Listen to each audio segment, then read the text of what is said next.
धान की जो फसल है वो रोपी तो गई है किन्हीं किन्हीं खेतों में, लेकिन वो सूख रही है। खेतों में धान की फसल लहलहानी चाहिए थी, उन खेतों में मिट्टी उड़ रही है और मिट्टी के धूल उड़ रहे हैं। पानी आवता नहीं, नहर मिलता नहीं, कैसे कर भूखन मरत बाड़ी या खैले बिना।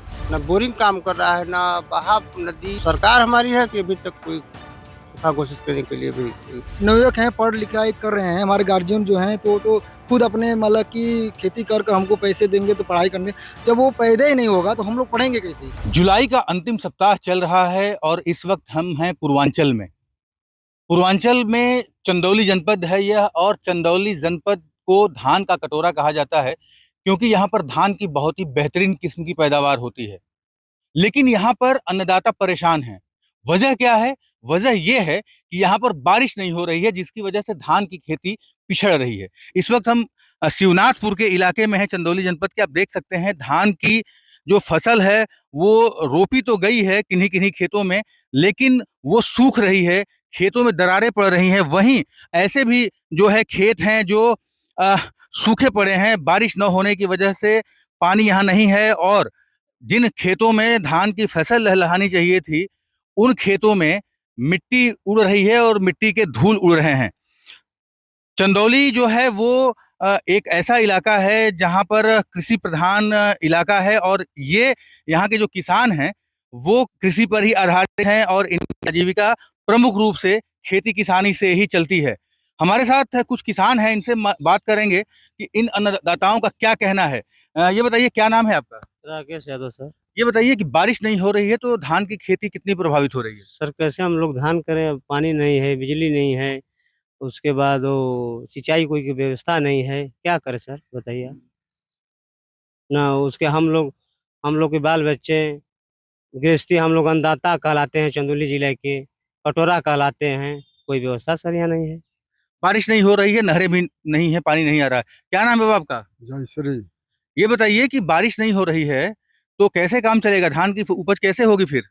पानी आवता नहीं, नहर मिलता नहीं, कैसे कर भूखन मरत बाड़ी या खैले बिना, कैसे कर काम।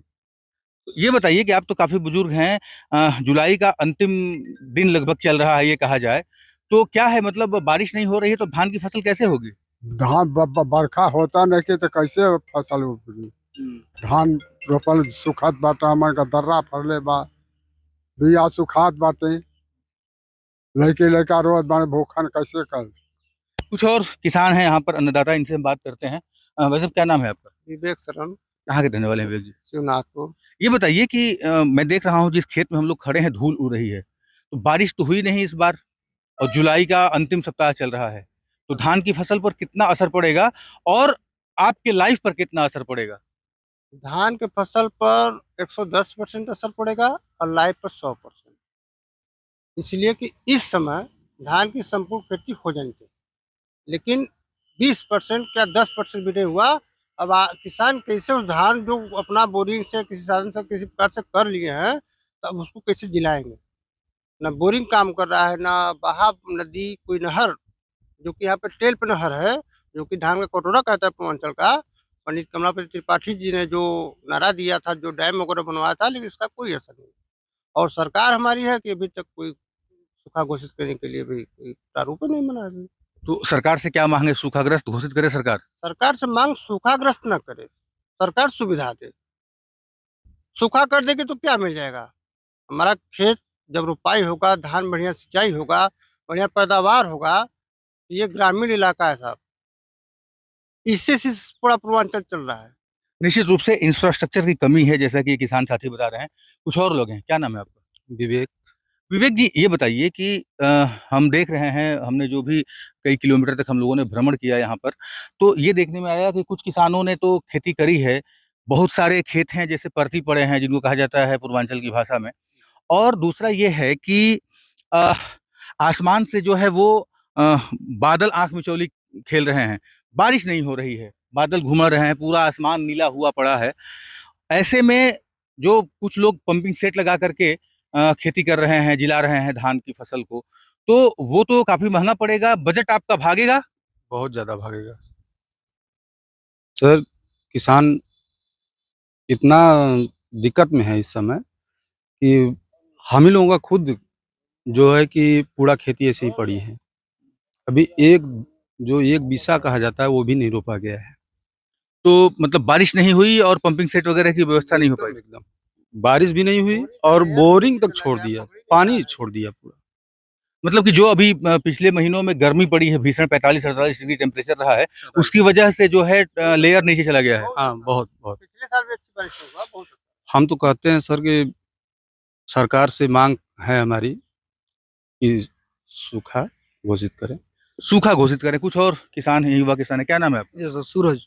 सूरज, ये बताइए कि डीजल से अगर किसान अपनी धान की खेती को बचा रहे हैं, तो कितना महँगा पड़ेगा वो? क्या उनका मुनाफ़ा निकल पाएगा या क्या हालात होंगे? नहीं सर, क्या ये आप देख रहे हैं डीजल का भाव आसमान छू रहे हैं। तो आप सोचिए कि अगर आप 1 लीटर डीजल में 1 बिसा कर देंगे तो आपको उसका बजट निकालेंगे तो आपको घर से 2 पैसे 20% आपको ओवर देना पड़ रहा है। तो आप कहिए कि डीजल से आप खेती को नहीं कर सकते हैं। तो जो हाँ, मजबूरियाँ हैं किसान को, हम लोग तो नवयुवक हैं, पढ़-लिखाई कर रहे हैं, हमारे गार्जियन जो हैं तो खुद अपने मतलब कि खेती कर हमको पैसे देंगे तो पढ़ाई करने, जब वो पैदा ही नहीं होगा तो हम लोग पढ़ेंगे कैसे? अब पढ़ेंगे नहीं तो फिर आगे कैसे जाएँगे? जो शिक्षा है हम लोग का अभाव रह जाएगा। दूसरी बात, सरकार की जो नीतियाँ हैं उस पे भी वो खरे लोग नहीं उतर रहे हैं। जो अधिकारी लोग हैं, जो बहुत से समस्या है, जो कि हम लोग बात करें शिवनाथपुर आपको जाता है नहर, जो कि नहर में भी सफाई लोग एकदम नहीं हो पा रहा है। वहाँ से भी आपको पानी जो उसका है वो भी नहीं आ रहा है। उसके बाद जो पहले से नहर बनी है वो भी सब पट गई है, तो कहाँ से हो पाएगा? अगर नहर सरकार तो किसानों की आय दोगुनी करने की बात करती है। जी, जी। तो सर दोगुनी करें मानते हैं, आपकी बात सही है, परंतु उसकी जो टेक्नोलॉजी है बढ़ रही है बहुत, परंतु ज़मीनी हकीकत आप देख लीजिए, ये बहा भी है, इसमें कितना बूंद पानी है। आप जाके देख लीजिए, परंतु आप कहने से नहीं होगा ना, आप उसकी करिए ज़मीनी हकीकत पे आप काम करिए, उसको पानी दीजिए, तब तो लोग मान लीजिए नहीं बारिश हो रहा है तो आप तो अपना मजबूत करिए कि हमारा पानी रहेगा, कम से कम डीजल से अपना भर सकते हैं या फिर सबमर्सिबल जो चला के भर सकते हैं। और कुछ नहीं है यहाँ पे। तो निश्चित रूप से समस्या है। ये बताइए कि आप लोग क्या माँग करना चाहते हैं? जो अन्नदाता आप लोग हैं, सरकार से क्या माँग है? हमें सिंचाई का साधन होना चाहिए संपूर्ण। जो गंगा नहर से जो नहर निकली हुई है पुराने समय में, उसको एक्टिव करें, अधिकारी उसके लिए एक्टिव हों और सिंचाई हो। प्रकृति हमें नहीं दे रही है कोई व्यवस्था, तो हमारी सरकार दे। निश्चित रूप से प्रकृति अगर हमारी व्यवस्था नहीं दे रही है, तो सरकार व्यवस्था दे, इंफ्रास्ट्रक्चर मजबूत किया जाए, ये कहना है चंदौली के अन्नदाताओं का। हालाँकि खेती तो इन्होंने शुरू कर दी है, कुछ किसानों ने डीजल और पंपिंग सेट लगा करके, इस उम्मीद में कि इंद्रदेव मेहरबान होंगे और बारिश होगी तो शायद इनकी धान की फसल बच जाए। लेकिन ऐसा कब होगा, ये तो आने वाला वक्त ही बताएगा। वीडियो जर्नलिस्ट सुधांशु के साथ उदय गुप्ता, चंदौली, यूपी तक।